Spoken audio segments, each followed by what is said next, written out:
Bonjour et bienvenue. Aujourd'hui, on va décortiquer ensemble le monde du travail moderne. On va partir du travailleur en solo, le freelance, pour aller jusqu'à ces immenses plateformes mondiales qui sont en train de redessiner complètement notre économie. On va explorer les choix, les structures et les grands dilemmes qui façonnent la carrière de millions de personnes. Allez, voilà le programme. On commence par l'individu, par les bases, et puis petit à petit, on va élargir le champ pour vraiment comprendre les grandes dynamiques qui sont à l'œuvre aujourd'hui. Alors, pour bien démarrer, il faut d'abord mettre les choses au clair. Il y a une grosse confusion autour des mots qu'on utilise pour parler du travail indépendant, et c'est important de bien comprendre de quoi on parle.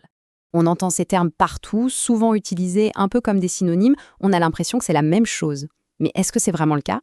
Eh bien, pas tout à fait. En fait, freelance, c'est juste un mot qui nous vient de l'anglais. Ça décrit une façon de travailler. Être son propre patron, travailler pour plusieurs clients, voilà tout. Ce n'est pas du tout un statut juridique. Par contre, auto-entrepreneur, là, c'est très différent. C'est du concret.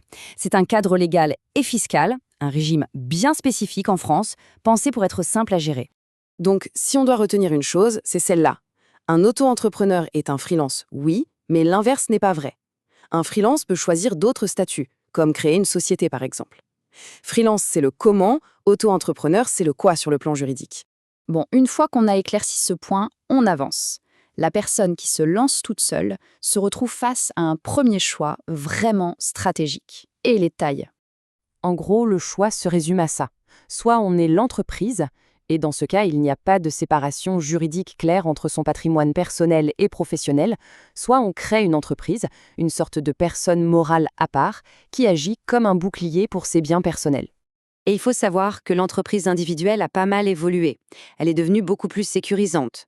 Le gros changement, depuis 2022, c'est que le patrimoine personnel est maintenant protégé d'office. Et ça, c'est une sacrée avancée qui rassure beaucoup de monde. Ok, on a vu le cas de l'entrepreneur seul. Maintenant, changeons d'échelle. Prenons de la hauteur et regardons un peu à quoi ressemble tout l'écosystème des entreprises. Alors, comment on s'y retrouve dans tout ça?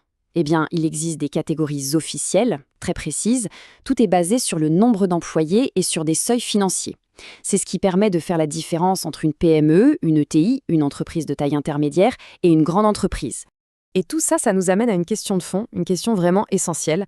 Mais en fait, pourquoi est-ce que les entreprises existent? Pourquoi est-ce qu'on n'a pas juste un immense marché où tout le monde serait freelance et échangerait des services? La réponse nous vient d'une grande théorie économique. L'idée, c'est qu'il est souvent bien plus efficace et moins cher d'organiser le travail à l'intérieur d'une structure, avec une hiérarchie, plutôt que de devoir sans cesse négocier, rédiger des contrats et tout vérifier sur le marché pour chaque petite mission. Mais attention, ce modèle a ses limites. Une entreprise ne peut pas grandir à l'infini sans problème. Arrivée à un certain point, elle devient tellement grosse et complexe que ça coûte plus cher de la gérer de l'intérieur que de faire appel à l'extérieur. C'est ce qu'on appelle les déséconomies d'échelle. Et c'est justement là, à cette frontière, qu'un nouveau modèle débarque et vient tout chambouler. Bienvenue dans l'économie des plateformes. Pour bien saisir l'ampleur du phénomène, il suffit de regarder ce chiffre. On parle de passer de 15 milliards à 335 milliards de dollars en à peine plus de 10 ans. C'est une croissance qui est juste phénoménale et ça montre une transformation en profondeur. Leur modèle est radicalement différent. Une plateforme, en fait, c'est un intermédiaire. Son métier, c'est de connecter des gens qui offrent un service avec d'autres qui en cherchent un. La clé de tout, c'est qu'elle ne possède pas les actifs, ni les voitures, ni les appartements. Là, on voit très bien le contraste. L'entreprise classique, elle possède des choses, elle a une hiérarchie. La plateforme, elle les gère. Tout repose sur le réseau. Le travail n'est plus à l'intérieur, il est à l'extérieur, mais il est quand même contrôlé à distance par l'algorithme. Et là, on a une idée assez paradoxale, mais fascinante. On pourrait penser que c'est le summum de la modernité technologique. Mais certains analystes y voient un écho du passé, un retour au système d'avant la révolution industrielle, où des artisans indépendants travaillaient de chez eux avec leurs propres outils pour un donneur d'ordre. Toutes ces évolutions, toutes ces nouvelles manières de travailler nous ramènent finalement à un arbitrage très personnel, un dilemme qui est vraiment au cœur de tous nos choix professionnels.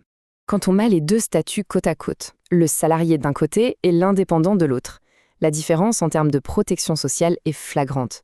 Chômage, accident du travail, congés payés, retraite, le modèle du salariat est de ce point de vue beaucoup plus protecteur. Et ce n'est pas juste théorique, c'est une réalité très concrète. Ce témoignage le dit très bien. L'incertitude, l'instabilité des revenus, c'est une vraie angoisse pour beaucoup. Le besoin de sécurité est fondamental, même quand on adore être indépendant. Au bout du compte, on en revient toujours à ça. C'est une question d'équilibre permanent. D'un côté, il y a l'attrait de la liberté, de pouvoir être son propre chef, de gérer son temps, ses prix. Et de l'autre, il y a ce besoin profond de stabilité, de visibilité et de protection. Et ça nous laisse avec la grande question pour l'avenir. Ces plateformes sont en train de tout brouiller. La frontière entre salariés et entrepreneurs devient de plus en plus floue. Alors comment va-t-on inventer les nouveaux modèles? Comment trouver un équilibre qui nous donnerait le meilleur des deux mondes, la flexibilité et la sécurité? La question est loin d'être simple.